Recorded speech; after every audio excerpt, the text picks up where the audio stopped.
Hello everyone, देखिए third round का counselling अभी आपका खत्म हो चुका है और अभी जो आपका टाइमिंग बचा हुआ है डॉक्यूमेंट वेरिफिकेशन का वो 26 तक है। तो जिन्होंने डॉक्यूमेंट वेरिफिकेशन नहीं कराया है वो 26 तक करा लें और साथ ही साथ उसी के बीच में अपना फी डिपोजिशन भी कंप्लीट कर लें। ठीक है, जिनको अलॉटमेंट नहीं हुआ है वो फोर्थ राउंड में पार्टिसिपेट करेंगे। कैसे आपको चॉइस फिलिंग करना है, कैसे अपने रैंक के हिसाब से कॉलेज को टारगेट करना है, आज इस वीडियो में मैं आपको बताऊंगा। ठीक है, तो जिनको अलॉटमेंट हो गया है वो डॉक्यूमेंट वेरिफिकेशन कराएं थर्ड वाला, और जो चाहते हैं कि मेरे जो अलॉटमेंट हो गया है लेकिन इसके बाद भी मैं सीट नहीं लेना चाह रहा हूँ, फोर्थ में पार्टिसिपेट करना चाह रहा हूँ, तो सिंपली अपना डॉक्यूमेंट वेरिफिकेशन आप मत कराइए। आपका जो सीट है वो कैंसिल हो जाएगा, उसके बाद आप फोर्थ में पार्टिसिपेट कर सकेंगे। ठीक है, बाकी का फ्रीज है थर्ड राउंड में। और मेरी राय मानो तो अगर आपको जो अच्छा खासा ब्रांच मिल गया है तो फोर्थ के चक्कर में ना पड़िए, थर्ड वाला ले लेना ज़्यादा बेहतर होगा। अब यहाँ पे मैं फोर्थ वालों के लिए बता देता हूँ कि जो भी चीज़ें मैं आपको बता रहा हूँ वो आपको ध्यान से समझना है। ठीक है, और साथ ही साथ अगर वीडियो अच्छा लगे तो इसको लाइक भी जरूर कर देना है। अब यहाँ पे मैं जो आपको बता रहा हूँ, सबसे पहले देखिए यहाँ पे टोटल 10 कॉलेजेस आपको मिलेंगे लॉक करने के लिए। अब ये 10 कॉलेज आपको कैसे टारगेट करने हैं ताकि आपको अपने रैंक के हिसाब से इसमें अलॉटमेंट इन्हीं 10 कॉलेजों में से हो जाए, क्योंकि फोर्थ में जो आप चॉइस फिलिंग करेंगे, अगर बाय द वे आपको फोर्थ में अलॉटमेंट नहीं होता है तो एटलीस्ट आपको फिफ्थ तक अलॉटमेंट हो जाए और फिफ्थ में नया चॉइस फिलिंग करने को नहीं मिलेगा, इन्हीं 10 कॉलेजों में से आपको दिया जाएगा। ठीक है, इंग्लिश बोलने से लगता है आपको डर, तो डरना बंद कीजिए और आज ही डाउटनेट के इंग्लिश स्पीकिंग कोर्स से जुड़ जाइए, जहाँ पर इंग्लिश के टॉप टीचर्स आपको इंग्लिश बोलना सिखाते हैं, वो भी हिंदी भाषा की मदद से पूरे बेसिक में।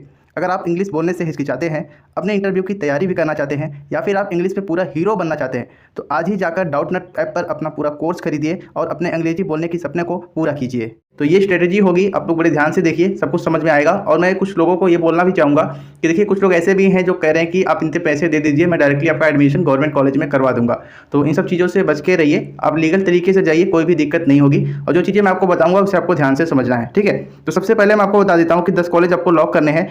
अब सपोज करिए कि मेरा जो रैंक है, मेरा रैंक है 18,000। ठीक है, मेरा रैंक 18,000 है और मुझे किसी कॉलेज में अभी थर्ड तक एडमिशन नहीं मिला हुआ है। ठीक है, अब मैं कौन से कॉलेज को टारगेट करूंगा कि मुझे एडमिशन मिल जाए? तो सबसे पहले मुझे देखना होगा, अब मैं अपने डिस्ट्रिक्ट में अगर लेना चाह रहा हूं तो मैं अपने डिस्ट्रिक्ट में सर्च करूंगा कि कितने पॉलिटेक्निक कॉलेजेस हैं, कौन कौन सी उसमें सीटें हैं। तो उसको सर्च करने के लिए सिंपली आपको इस वेबसाइट पर आना है, board of technical education Uttar Pradesh. ठीक है, ये ऑफिशियल साइट है, इस पर सभी डेटा रहेगा आपका। अगर किसी को ये चाहिए कि हाँ मुझे गवर्नमेंट चाहिए, मुझे एडेड चाहिए, तो यहाँ से ये फिल्टर को लगा सकता है। मुझे गवर्नमेंट वाला कॉलेज चाहिए तो यहाँ पे मैं क्लिक करता हूँ। अब देखो जिसके रैंक ज़्यादा है वो यहाँ पर डिस्ट्रिक्ट को सेलेक्ट नहीं करेगा, क्योंकि आपके डिस्ट्रिक्ट में हो सकता है आपके रैंक के हिसाब से ना मिले। तो डायरेक्टली देखो, ये लिंक भी आपको डिस्क्रिप्शन बॉक्स में मिल जाएगा, आप लोग डायरेक्टली विजिट करके यहाँ पे आ सकते हो। ठीक है, अब मुझे गवर्नमेंट चाहिए। अब गवर्नमेंट में मुझे टारगेट करना है कि जो आपका मुरादाबाद वाला कॉलेज है वो मुझे लेना है। तो मैं नीचे की तरफ सिंपली आऊँगा। ठीक है, मुरादाबाद कहाँ पर है, ये रहा।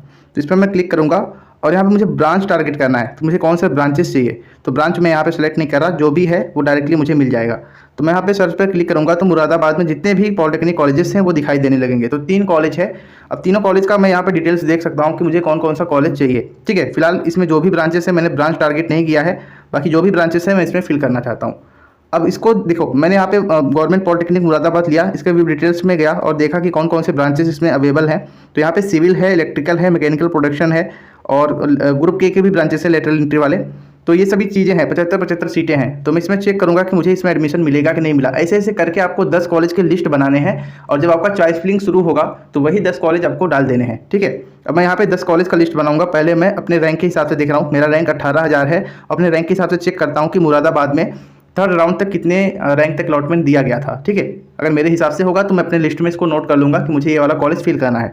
अब यहाँ पे मैं सिंपली करूँगा क्या, अपने जीकअप वाले वेबसाइट पर आऊँगा, नीचे की तरफ जो ओपनिंग एंड क्लोजिंग रैंक दिखाई दे रहा है। अब देखो ये चीज़ मैं अपने मन से नहीं बता रहा, ये इन्होंने नोटिस में भी यही चीज़ें लिख रखी हैं। ठीक है, आप लोग अपने ओपनिंग एंड क्लोजिंग रैंक के हिसाब से सब कुछ सेलेक्ट कीजिए, आपको डेफिनेटली कॉलेज मिलेगा।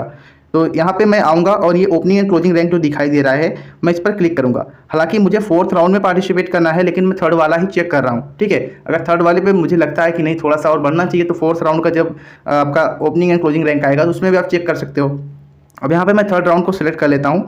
थर्ड राउंड सेलेक्ट करने के बाद अब मुझे यहाँ पे इंस्टीट्यूट सेलेक्ट करना है, तो मुझे मुरादाबाद वाला कॉलेज चाहिए।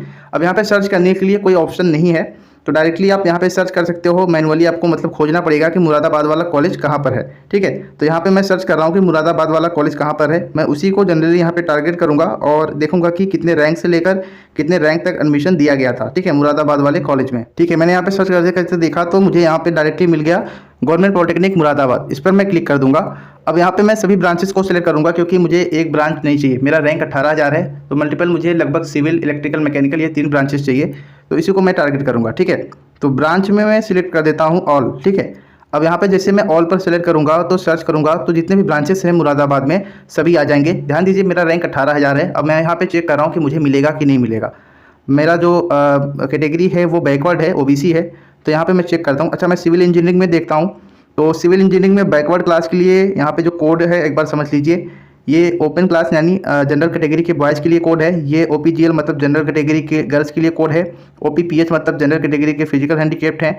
और इसी तरीके से ये बैकवर्ड क्लास के बॉयज़ के लिए है, ये बैकवर्ड क्लास के गर्ल्स के लिए है, ठीक है। तो इस तरीके से है। अब मेरा रैंक 18,000 है। अब मैं देख लेता हूँ कि सिविल में मुझे चाहिए कि, तो सिविल में देख लो भाई 6,863 से लेकर 13,677 तक दिया गया था और मेरा रैंक कितना है 18,000 है। तो कहने का मतलब ये है कि सिविल में मुझे अलॉटमेंट नहीं हो पाएगा इस वाले कॉलेज में, ठीक है। पिछले बार ही इतने रैंक वालों को दिया था तो इस बार थोड़ा सा वेरिएशन होगा लेकिन इतना ज़्यादा नहीं होगा। तो 18,000 तक मुझे इसमें नहीं मिलेगा। तो सिविल में बिल्कुल नहीं डालूंगा इस कॉलेज का। उसके बाद यहाँ पे मैं चेक कर लेता हूँ कि इलेक्ट्रिकल का क्या मामला है। तो इलेक्ट्रिकल का यहाँ पे मैं BCNO पे चेक करूँगा।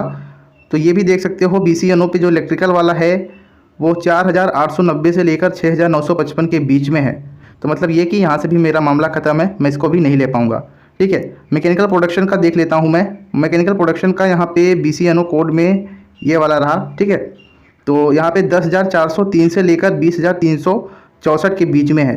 तो मेरा रैंक इसी के बीच में आ रहा है। मेरा रैंक 18,000 है तो 18,000 इसी के बीच में है। तो इसमें मुझे चांस बनते हैं कि मुझे कॉलेज अलॉटमेंट हो जाएगा, ठीक है। तो ये वाला कॉलेज में मैं मैकेनिकल इंजीनियरिंग से ज़रूर डालूंगा क्योंकि 3rd राउंड तक इसमें अलॉटमेंट हुआ था। अब 4th राउंड के लिए अगर मैं अप्लाई कर रहा हूँ तो 18,000 से ज़्यादा रैंक वालों को भी इसमें मिल सकता है। यहाँ पे अभी तक 20 तक अलॉटमेंट हुआ था, हो सकता है 4th राउंड में यहाँ पर 22,000 वालों को भी एडमिशन मिल जाए। तो मेरा तो 18,000 है, मेरा तो डेफिनेटली मिल जाएगा। तो इसी तरीके से जैसे मैंने आपको अभी बताया, इसी तरीके से आपको ऐसे ऐसे 10 कॉलेजेस के लिस्ट बनाने हैं सर्च कर करके, ठीक है। आपको जिस डिस्ट्रिक्ट में चाहिए, जो ब्रांच चाहिए वो सभी देखना है। मुझे मैकेनिकल वाला चाहिए था, मैकेनिकल, सिविल और इलेक्ट्रिकल, इन तीनों में मुझे इंटरेस्ट था तो मैं इस हिसाब से सर्च किया हूँ। अगर किसी को कंप्यूटर साइंस ही चाहिए तो ये फालतू के ब्रांचेस नहीं दिखेगा क्योंकि उसे फ्लॉट करने का ऑप्शन नहीं मिलेगा 4th में। जो भी मिला है उस 4th राउंड में आपको लेना है, अदरवाइज आप पूरे चरण की काउंसलिंग से बाहर हो जाएंगे, ठीक है। तो इस तरीके से आपको टोटल 10 कॉलेजेस ऐसे लिस्ट बनाने हैं जो आपके रैंक के हिसाब से है। फिर उसमें आप चॉइस फिलिंग में डाल दीजिएगा। देखो 4th तक आपको अलॉटमेंट हो जाएगा। अगर 4th में हो सकता है गलती से ना हो, ठीक है, वो लोग अलॉट ना करें, तो 4th नहीं तो 5th तक आपको अलॉटमेंट हो जाएगा क्योंकि 4th में आपने जो भी चॉइस फिलिंग किया है उसी के बेस पर आपको 5th में अलॉटमेंट दिया जाता है। तो ये स्ट्रेटजी है। इस तरीके से अगर आप काउंसलिंग करेंगे तो आपको डेफिनेटली मिलेगा। बाकी कुछ लोग पेड काउंसलिंग भी कर रहे हैं तो आप उनसे भी करवा सकते हैं, लेकिन जो प्रोसेस है वो सेम है, इसी तरीके से वो लोग भी करेंगे, ठीक है। तो मेरी राय मानो, किसी से मत करवाओ। जिस तरीके से मैं आपको बता रहा हूँ आप करते जाओ, आपको डेफिनेटली कॉलेज मिलेगा, ठीक है। अब यहाँ पे जो चीज़ें हैं वो थोड़ा सा भाई एडजस्टेबल होती हैं, थोड़ा सा वेरी कर सकती हैं। हो सकता है 4th तक ना तो 5th तक आपको मिलेगा, ठीक है। अब यहाँ पे जो नोटिफिकेशन है आप समझ सकते हो 4th राउंड में कौन कौन से विद्यार्थी हैं जो पार्टिसिपेट कर पाएंगे। तो 4th राउंड में वो सभी पार्टिसिपेट कर पाएंगे जो आउटसाइड ऑफ यूपी हैं, साथ ही साथ एंट्रेंस एग्जाम दिए हैं, चाहे वो पास हुए हों चाहे फेल हुए हों, वो सभी इसमें पार्टिसिपेट कर सकते हैं। और साथ ही साथ वो भी पार्टिसिपेट कर सकते हैं जिन्होंने 3rd राउंड तक अभी तक एडमिशन कहीं पर नहीं लिया है। भले उनको सीट अलॉटमेंट हो गया हो, उन्होंने डॉक्यूमेंट वेरिफिकेशन नहीं कराया, सीट कैंसिल हो गई, उस कंडीशन में भी वो 4th राउंड में पार्टिसिपेट कर सकते हैं, ठीक है। ये सभी डिटेल्स यहाँ पे लिखा गया है, आप लोग पढ़ भी सकते हो। और जो कोई भी आपको डाउट समझ में आता है तो आप हमसे पूछ भी सकते हो। डॉक्यूमेंट वेरिफिकेशन का टाइमिंग जो है वो इन्होंने इसमें लिख दिया है शेड्यूल में, ठीक है। 27 से शुरू होगा और 28 को आपका जो सीट अलॉटमेंट रिजल्ट है 4th राउंड का वो आएगा। 29 से 30 के बीच में अपना डॉक्यूमेंट वेरिफिकेशन कराना है और इसी के बीच में आपको अपना पैसा जमा करना है, ठीक है। उसके बाद 1 अक्टूबर को रिपोर्ट करना है अपने कॉलेज में। तो ये सभी चीज़ें इन्होंने बना दिया है। और यहाँ पे साफ साफ इन्होंने ये भी लिख रखा है कि 2020 के ओपनिंग एंड क्लोजिंग रैंक का अध्ययन करके अगर आप विकल्प को चयनित करते हो तो आपको फ़ायदा मिलेगा, ठीक है।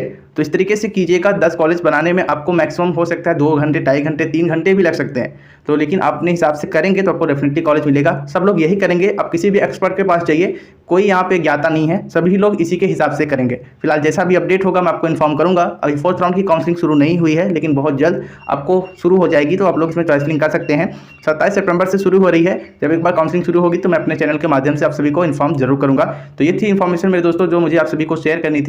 आई होप आपको अच्छा लगा होगा। मिलेंगे नेक्स्ट वीडियो में। जय हिंद।